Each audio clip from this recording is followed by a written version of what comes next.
30 days ago, I decided to stop chasing more. Not to earn less, not to give it all away, just to stop running after the next thing, the way I had run after it my entire life. I honestly thought nothing would happen. I was wrong. By the end of those 30 days, almost everything I believed about money and about myself had quietly changed. And here is the strangest part. The change did not come from a bigger paycheck. It did not come from a windfall, or a raise, or some number finally hitting the account. It came from the last place I ever thought to look for it. From finally standing still. Tonight, I want to tell you exactly what those 30 days did to me. Let me be honest before we go further. This is not a video about earning more. It is about what happens inside a person when the chasing finally goes quiet. 3 things. What the chase was really costing me, the 30 days that broke the spell, and what changed when I stopped.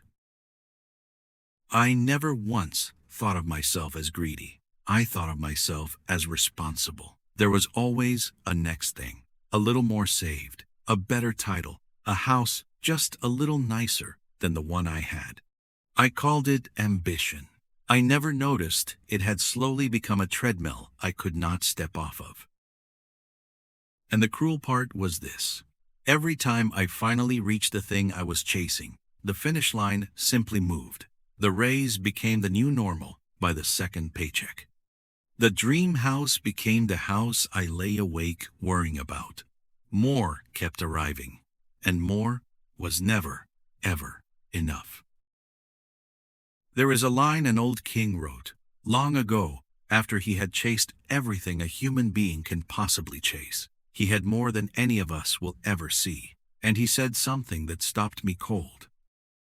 Whoever loves money will never be satisfied with money. Then he looked at all of it, everything he had gathered, and called it chasing after the wind. Chasing after the wind. In the old language, that phrase meant exactly what it sounds like. Running as hard as you can after something you can feel on your face, but can never once hold in your hands.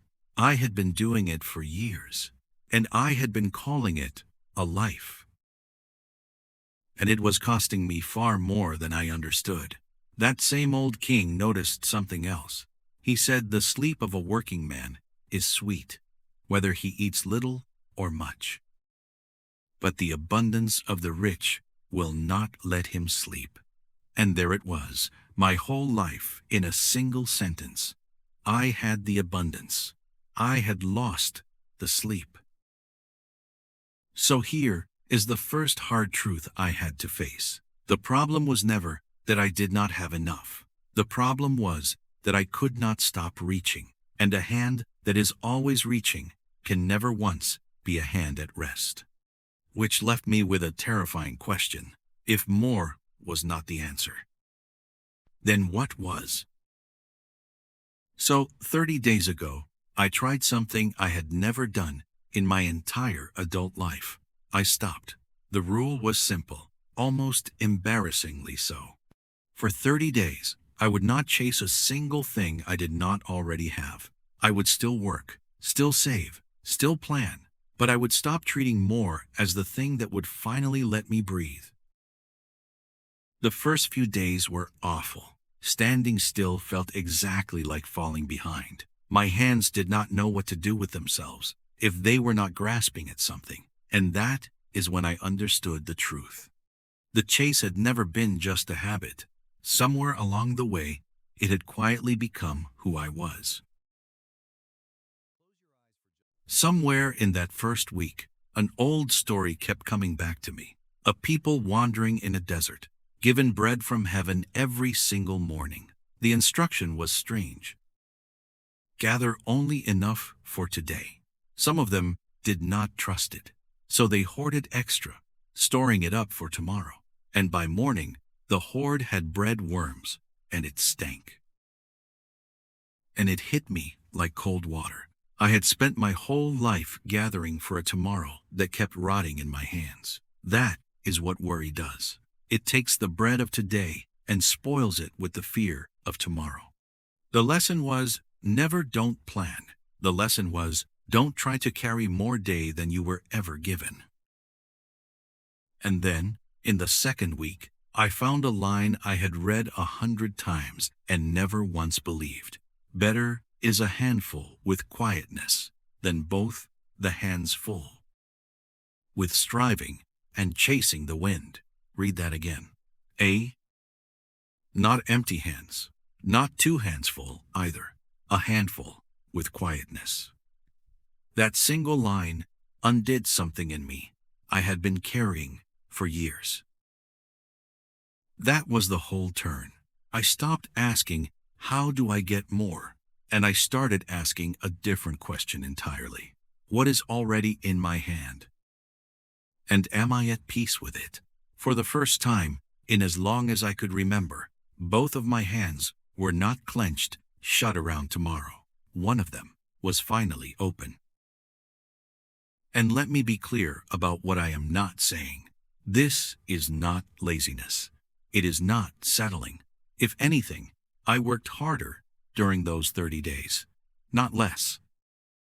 But from a strange and steady new place. Because here is what no one tells you. When you finally stop chasing the wind, you get back all the strength it takes to tend the field right in front of you. So what actually changed after 30 days? Not my income, not at first.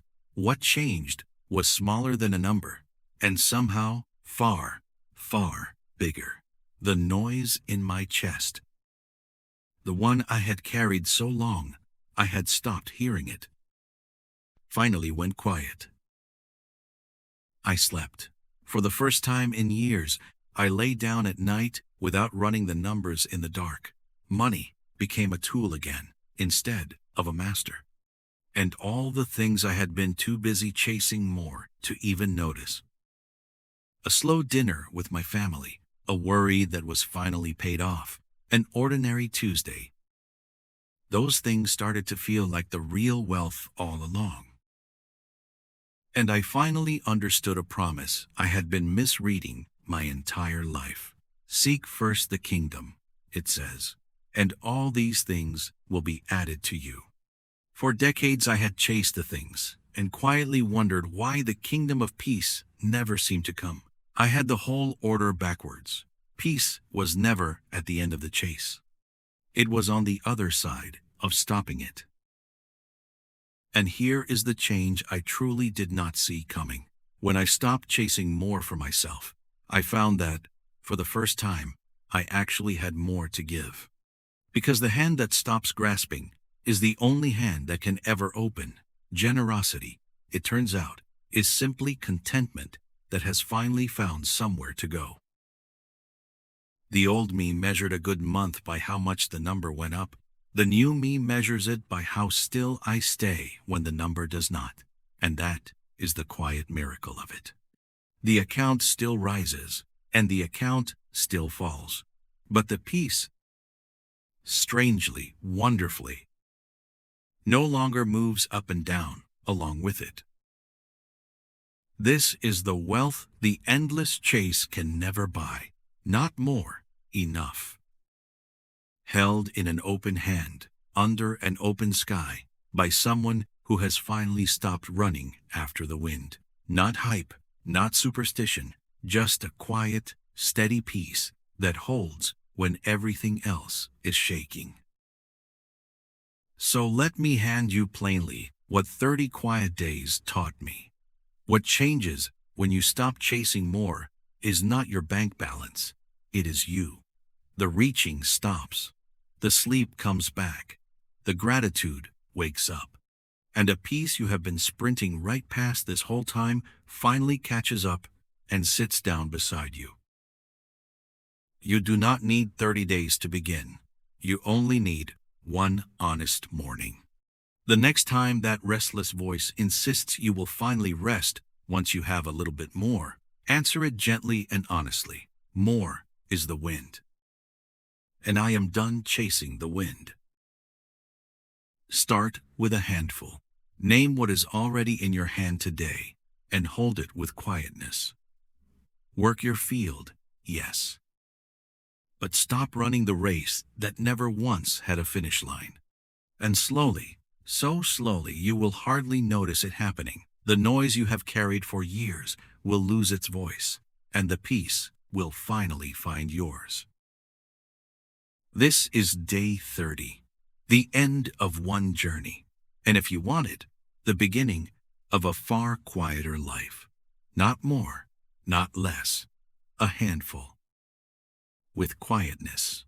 That is the whole secret the chasing world will never, ever slow down long enough to hear. So here is my one small ask to close out these 30 days. Pick the one thing you are ready to stop chasing. The raise, the bigger house, the number in your head. And name it out loud. Then come and tell me in the comments what you are done chasing. I read every single one. And subscribe and walk this slow, steady road with us, where biblical wisdom meets your wallet. Because the next story goes somewhere almost no one is brave enough to go. To the financial confession no one ever makes at church. The thing we are all quietly ashamed of, sitting in the pew and too afraid to say out loud. If that hits a little too close to home, that is exactly the story you do not want to miss. I will see you there.